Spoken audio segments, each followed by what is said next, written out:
Mga kabentot, ito si Kuya, taga Bagong Baryo, na hold up daw dito sa may service road dito, sa may lakad compound dito.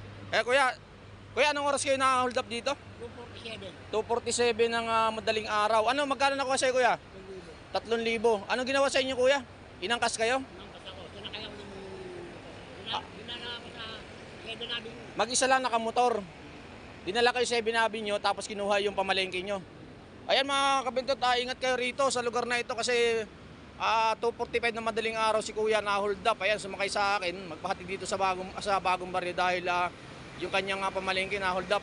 Ayan, mag-iingat po kayo dito. Ayan, doon sa mga dumadaan dito na madaling araw, ingat po kayo dito. So ayun lang mga kabentot, ayun, mag-ingat po tayo dahil sa panahon ngayon ay napakadelikado.